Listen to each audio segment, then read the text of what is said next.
Well, good afternoon, everyone, and welcome to our presentation on how we process email we receive from the governor's office. My name is Mike Strom, and I'm the state archivist. Susan Gray-Page and Roger Chrisman are our experts on this project, and they'll tell you in a minute about the work they do. To begin, though, I wanted to explain what we mean by processing. It's an archival term, and we use it to describe the steps we take to inventory the email we receive from the governor's office and to make the email available on the internet. As you're about to see, it's a complicated, time-consuming series of events. The project began in 2011, and we have processed almost 1 million emails, which accounts for 62% of the email in the Kane administration. We're proud of that work, but we realize that we have to increase the pace as the remaining email from the Kane administration and what we have received from the McDonnell and McAuliffe administrations total approximately 17 million email. Susan Gray and Roger will tell you about how we are using artificial intelligence to help speed up this process. And while we're excited about the possibilities of artificial intelligence, we will need more resources in order to make substantial progress with this backlog and to keep pace with what we expect to come in the future. I'm new here, having arrived just a couple months ago from Wyoming, and I can tell you that Virginia was the first state to tackle the daunting task of processing governor's email and making that email available online. Doing so supports the Library of Virginia's mission to promote open access to government records, and we are thrilled to be here today to tell you about the process. All right. Thank you.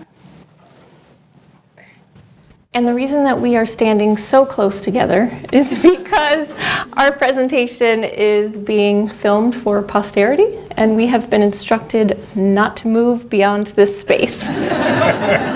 So, welcome. Thank you again for coming. I'm Susan Gray-Page. I am the library's digital archives coordinator. And since practically the first day I started here, I have been working on the Kane email collection. And at this point, I think of it as one of my babies. And 3 years after this project was first conceived, our baby reached a major milestone, at least in our opinion. We released our first batch of processed email, and I still remember the number. It was 66,422 emails. We were the first state archive in the country to do this, and we were really, really proud because, as I hope you will understand by the end of this, a lot of work went into getting those emails processed and on the internet for anyone to access from anywhere in the world.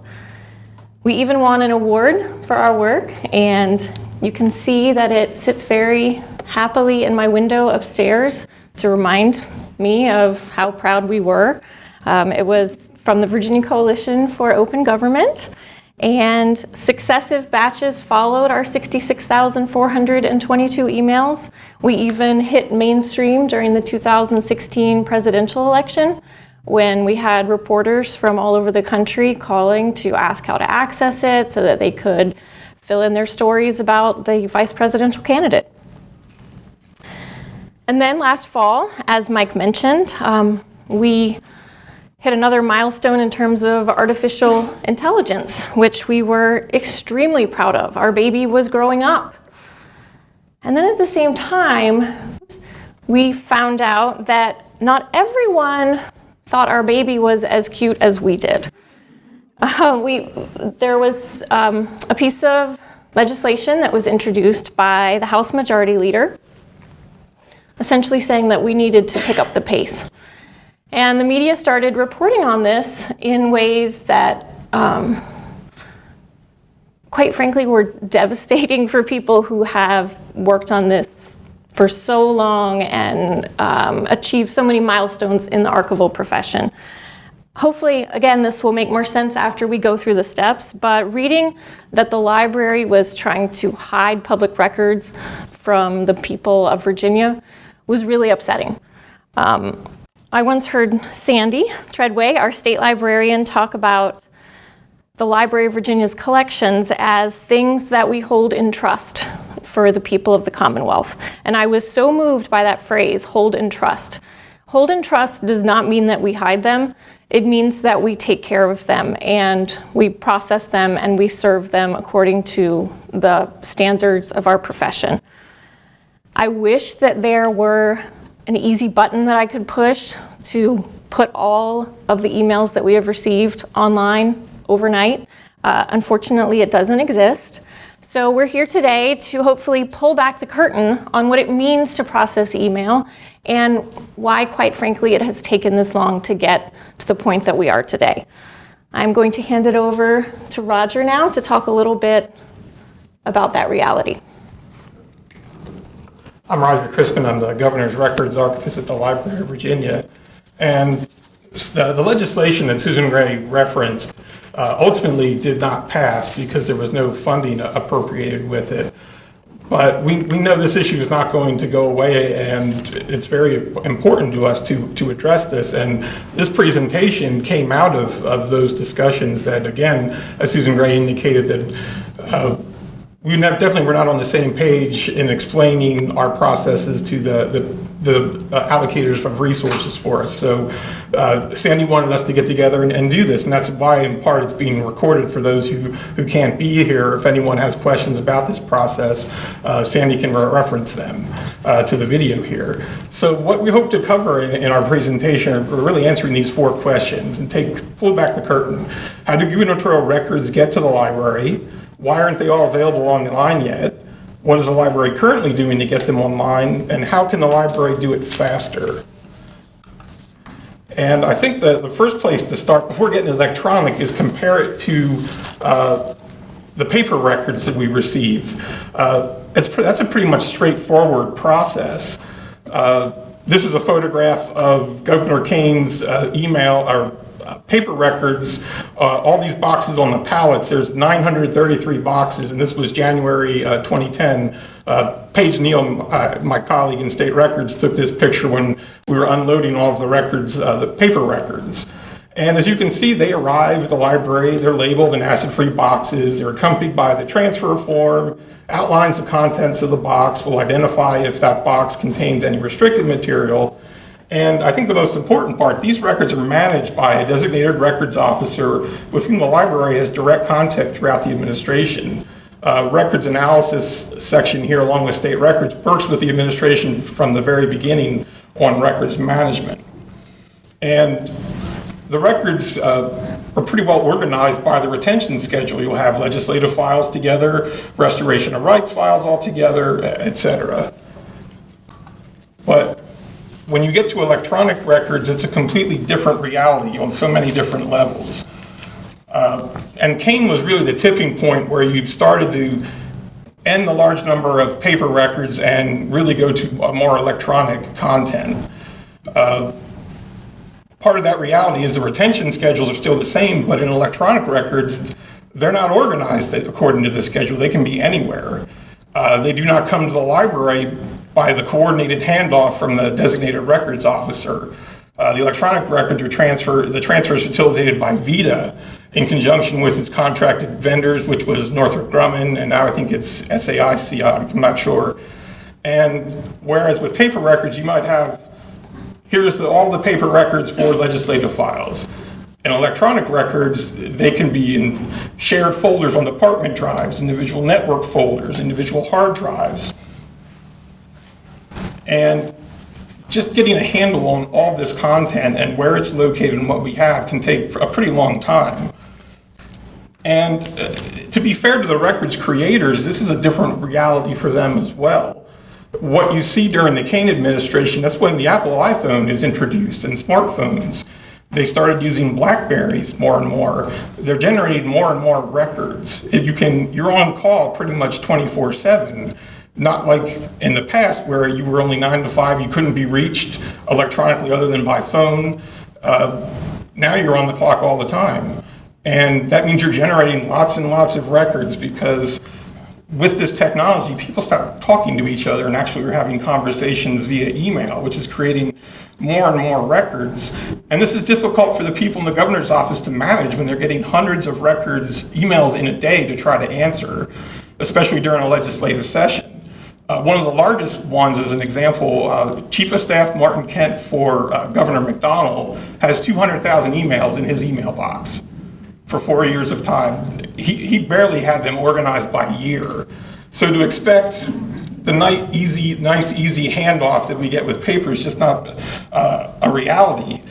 Another issue that affects the electronic transfer and is a different reality is the lack of continuity between administrations. Nearly everyone in the governor's office is an at-will employee, and most of them don't even stay the entire 4 years anymore, I think in part because of they're connected all the time. You see complete staff turnovers, which makes problems in trying to make sure we know where their records are when they leave. The IT staff as well that are assigned to the governor's office change. Even the staff with the library. I've worked on 4 records transfers, and I'm the only one who's done all that here. I'm the internal institutional memory for that. It's different staff members of the library as well. And as Mike and Susan Gray said, the library is all about open access. And that comes from not only us personally in our mission, it comes from the Virginia Public Records Act. Records that are deposited in the archives are open unless restricted by law. And so we're yes to open access, and this is not even a complete list of records that our legislators have deemed need to be restricted. And trying to find this information within the email can be very challenging because you can't do keyword searches necessarily to pull this stuff up. An example, it's not even on here, is attorney-client privilege. I know when I was doing the Kane stuff, they were involved with the Dulles Toll Road and the transfer of that. They were using a special counsel. Well, I didn't know they were using a special counsel, so I didn't realize that privilege attached to all of that stuff until I found it like 3 months later, and then I had to go back and redo all my work again. So that's an example of where that can be a really big problem. So we're trying to balance open access with all of these restrictions that our legislative officials have designated as the content that needs to be restricted. You know, an example, you can't do a keyword search for social services. That encompasses a wide variety of programs. So that's the challenge that we face, and it's a real threat. The concern is real, and this example's former Florida Governor Jeb Bush, when he was running for president, decided to be transparent and release all of his constituent service emails online on February 10th, 2015. And there was a little problem with that. He didn't redact anything from it. There were social security numbers, all sorts of privacy protected information that went out, and by the afternoon they had to pull it down. But once it's out, it's out. You can't put the toothpaste back in the tube. So that threat is real, and that's why we try to mitigate that as much as possible. Thank you for explaining that. Okay, so if you were paying attention to Roger, you might now be thinking, okay, I get it. There's stuff in the emails that shouldn't be released. So, but I'm not asking for that stuff. I want to see the emails about fill in the blank, or I'm not asking for the Twix, just give me the Snickers. Well, again, unfortunately, it's not that simple. It's not like going to the grocery store and it's all in little boxes down the aisle. It's not even like a big pile of candy like this. It's more like Easter, when things come inside other things and those things are in an additional thing. So think of an Easter basket. And then think of a really generous Easter bunny. Because this is the reality of digital records that we accession at the end of these administrations. Now, let's try to unpack what that means with some numbers. When I say that the bunny was generous, I mean that for Governor Kane's administration, we received almost 2 million discrete electronic files, 1.5 million from McDonnell, and almost 4 million from McAuliffe. So what does an electronic file mean? It means a Word document or an Excel spreadsheet. Just think of how people do business in an office, and each digital file that they create is a potential record for us to review and release. There's also a file called a PST file. Now this is a special thing that is in the Easter basket because it's actually a container that holds many, many individual records. One PST file, Roger referenced, can contain tens of thousands of emails. So, when you unpack those eggs, when you crack open those PST files and you tally up how many emails are in them, the numbers get much, much bigger. So from Kane, we then have almost 4 million records that could be public records. They could be records that aren't of enduring value and they don't deserve to be housed and preserved for all time. Donald, you get up to almost 10 million, and for McAuliffe, you get up over 12 million files. So when you're counting your Easter haul, you have to open the eggs to get a true picture of how well you did. Now, to date, we've only dealt with the email. So this slide shows you that we have taken what I like to think of as a big bite out of a small piece of the pie. For Kane, we received 1.5 million emails. We have processed 62% of them, and the remainder are in the works. And whatever of that portion is a public record, we hope to have identified by the end of the year. We have not touched the emails from Kane's successors, so that's more than 16 million emails that remain. And don't forget, there were other things in the Easter basket besides the eggs.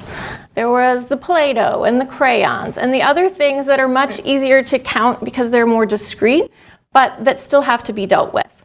So after we finish the email, we still have millions and millions of files that have to be reviewed. Now, I'm going to give Roger a chance to talk about what it means to process these email files. Thank you. We're calling this email processing 1.0, version 1.0. When we started this in 2011, no one had done this before. There's no best practices, there's no template, so we sort of had to make it up on the fly and use the resources we had here to do that, which meant we had to review each individual PST file and the email within them manually.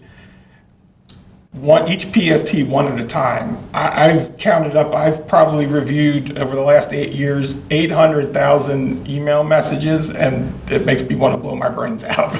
So it is clearly not sustainable. It is not a successful model, and we haven't claimed that. But it had some benefits we'll get to in a moment. So what happens when you process an email collection? Some of the things that you need to know, you need to be familiar with the retention schedule for that particular office. You need to be aware of the restricted materials. And you also need to be aware of who the individuals were, what were the issues, et cetera, because unlike in an a letter or a memo, they're writing in shorthand in email. You're just right. It's almost like a phone conversation back and forth. Keywords aren't necessarily going to find everything for you, and you have to understand the context in which those conversations have took place. So I need to go through each one and categorize it. Is it a record, a non-record? Does it need to be restricted and or redacted? And as you can imagine, this takes a long time to do. It's not sustainable. And this is, again, you can read this for yourself. I sort of like wash, rinse, repeat over and over and over again to get these emails ready to go through. For Susan Gray then to put them online. But I have no regrets for doing all of this, and thankfully there's email processing 2.0, which Susan Gray will talk about in a minute, because what we did here, proof of concept what not to do, brought us the attention of the AI community, and they are our new best friends, as Susan Gray will tell you about. Yes. So almost a year after we put up that first batch of 66,422 emails. We heard from a colleague in Illinois who wanted to know if Roger was still reading the emails, which he was, and if he was, then he had an idea of some people we needed to talk to. And that is how we met Maura Grossman and Gordon Cormack, who are at the University of Waterloo. when we met them, they were gearing up for the 2015 Text Retrieval Conference, which is a research workshop, and it's focused on information retrieval, how to do it better, how to do it more efficiently. It's co-sponsored by the National Institute of Standards and Technology and the US Department of Defense. So it's kind of a big deal. And Maura and Gordon were very interested in the pile of email that we had processed already, because in the AI community, a pile of processed records can serve kind of as an answer key when you're testing out tools to see how well they do compared to a human.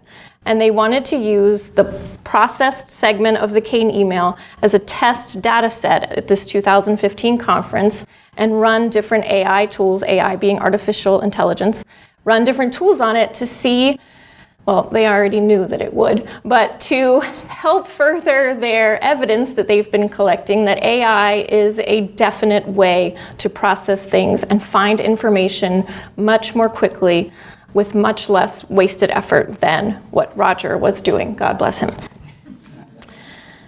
So long story short, we said, yes, we will be happy to share the data set, not actually share it because you can't see it because it's got restricted stuff in it. But you can put your software on a laptop here after you fly down, and then you can email us constantly, and we'll try to run the software because you can't look at the emails. And we did that, and from that we concluded that, oh yes, this is kind of legit, and maybe we should look more into this, which we did. So what does this mean, though? What is this continuous active learning, as they have named their tool? Well, on this slide there is a link to the layperson's guide. It was written for lawyers because that is who Gordon and Maura pitched their services to on the commercial front. Maura was an attorney, still is an attorney, but is also now a professor. And this is worth reading in your own time. It's only 4 pages, and it kind of dumbs it down. But I'll try to explain what it does in contrast to what Roger does. So technology-assisted review gives Roger a starting point when looking through a pile of emails. It figures out which ones are most likely to be relevant. And in this case, relevant for us is something that is an enduring public record, not an email about free donuts in the break room, but something that needs to be around forever. It points Roger, or it tries to point Roger to those emails so that he's not just opening a PST file and then another one and looking and trying to keep track of everything. It moves the ones that are most likely to be what he wants to the front of the line. Now, it's not a perfect system because it's technology-assisted review. There is still a human involved. There will always be a human involved in this scenario. But the tool helps Roger do his job more efficiently by giving him a better idea of where to start reviewing. And it works in a successive batch approach, which Gordon and Maura have likened to popping a bag of popcorn. So you put the bag in the microwave, and the first couple batches, Roger reviews what the tool suggests, and he agrees with some of them. He discovers that a lot of them, no, this is not right. He gives it back to the tool, and Gordon translates for the tool and tells it how it did. And then the tool learns from this process. We get another batch out of it. Roger scores the emails in there. We give it back to the tool, and it goes back and forth. And each time, the tool gets better. So the popcorn starts popping in the microwave. And once you have spent time doing a few training batches, all of a sudden, there's this explosion of popcorn popping, where all of a sudden, everything that Roger is looking at is, oh yes, this is a public record. Yes, there is no junk in here, not copies of press releases, not restricted material. This is all the good stuff that we want to put online. And eventually, just like with popcorn, it starts slowing down because you found everything. And the way that we validate that the tool is doing what it should be is at the beginning, we do random sampling on the whole pile to get a sense of how much there is to be found. And you can kind of match that up against when Roger starts saying, you know, I'm not finding anything in these batches. I think we've found substantially everything. So using this tool, we celebrated another milestone last fall. With the help of the tool, we processed all of the PST files, all of those Easter eggs that came over from the Kane administration, from the Secretary of Education. And once we cracked open all the eggs, there were about 175,000 emails in those eggs to look through. With artificial intelligence helping Roger do his job more efficiently, he only had to look at 44,000 of the emails to find the roughly 27,000 open records that we ended up putting online last fall. So to put it another way, instead of looking at 100% of the emails to find the ones that were public records, Roger only had to look at about 25% of them, which was a huge time savings. So it was like our baby was learning to walk and we were so excited again. And then back to that second slide where the legislation came out and we found out that people thought our baby was ugly. So again, it's the highs and lows of archival processing. So I'm sure that you would like to hear what comes now with email. What are we doing? We've got this all queued up, so that means we'll be done when? Well, it's not that simple. Nothing is ever simple, because planning ahead is planning for a moving target. First is the money piece. I didn't mention this earlier, but everything that we've done since 2013 has been paid for by a grant from the federal government. So that means the portion of my salary that goes to working on this, which is about half the time that I spend here, and Roger's time processing it has not been paid for by the state because there's no money in the state budget allocated for this. It all comes from money from the Institute of Museum and Library Services. And everything that Waterloo has done for us up to this point has been for free. The only thing that they've gotten has been the research value, which is real for them because they are professors, they have to keep publishing and staying abreast of the field. But all of the work that they've done has been rewarded with every way that I can think of to say thank you, thank you, thank you so much in many, many emails that I send them asking questions, saying this, we're not understanding what's happening, can you tell us again, what is this popcorn thing? And so going forward, if we were to do this much, much faster, there would be a cost involved, which we found out just by way, again, of this legislation last fall. We had to calculate what the fiscal impact would be of speeding this up and doing the AI in an extremely compressed time frame, which is only feasible if we become a paying client and are basically the same as a law firm that hires Gordon and Mora to run this tool for an e-discovery request for pending litigation. And it was then that we saw the price tags on things that we had kind of taken for granted that we're doing for free. And those numbers are not small. They're much, much more than we have from the state, which is zero. And they're much, much more than the feds have to give us. So it's with a data set of this size, Gordon and Mora charge 2 cents per file that is in the data set. This is all in the fiscal impact statement, by the way. These aren't secret numbers. We were pretty clear about, okay, this is what we understand these things cost. And then the other piece is getting those Easter eggs, the PST files, into a format that the tool can actually use, that the artificial intelligence can use. Right now, I've been doing that in-house because artificial intelligence can't talk to the Easter eggs. The Easter eggs have to be converted into another format. And we're pretty proud of our MacGyvering skills here. So I found the tool online for $99, and I have been running that thing like crazy since we first started this project, converting files to turn them additionally into the format that we put online. Everything that we put online, every email is in a PDF, which means that you can print it. It's full text searchable, which is what makes the emails discoverable. There's no point in having them in a system if there's no way to search them. And so full text searchable means all the words in every email and all the attachments that were attached to emails, because sometimes that's where the meat is. People are sending around documents. The meat is in the attachment. All of that is converted as part of this tool. But it's kind of like a faulty crock pot. it's not set it and forget it. It's more like set it and then keep checking to make sure that it's not burning down the kitchen. So it takes a lot of time, which if we were to do this processing in the compressed time frame that the legislation envisioned for us, it's not possible. We'd have to hire that out.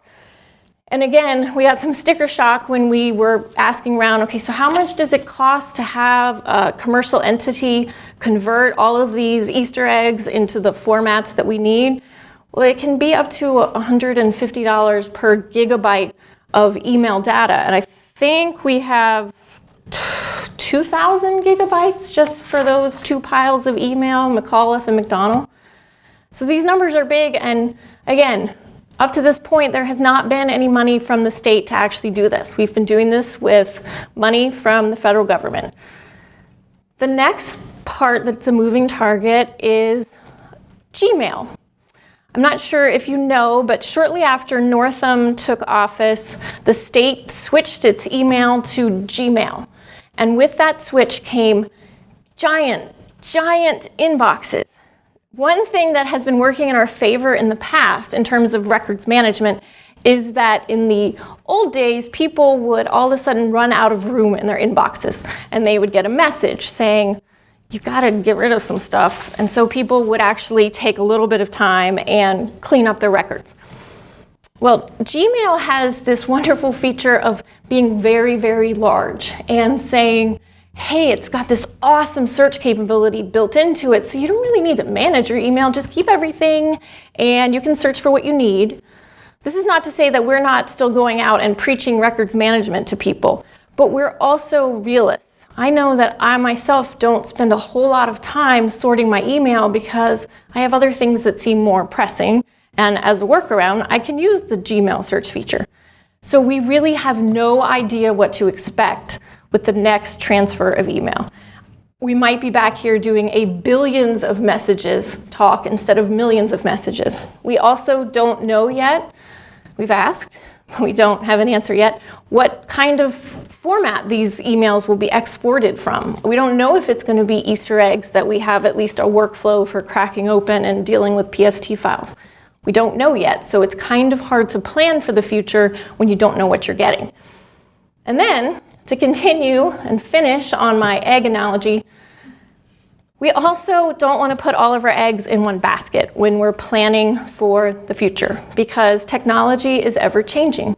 And we are very excited about the tool that Waterloo has and the process that we have come up with to work with the tool.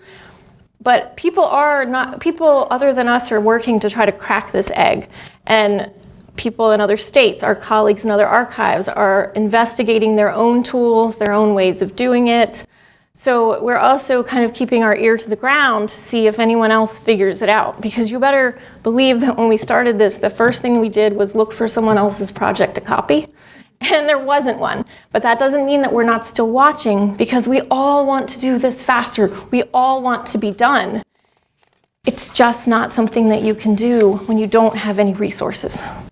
So, all I can tell you today is that I know that we remain committed here to processing this email, no matter how frustrating, tiring, and lonely it can be, because people deserve access to these records, and we want them to have the records, but we have to do it responsibly, and we have to do it within the constraints of our budget and our staff time.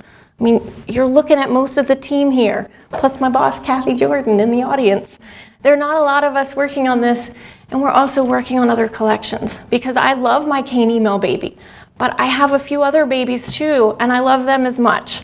And so we just try to do as much as we can with what we have.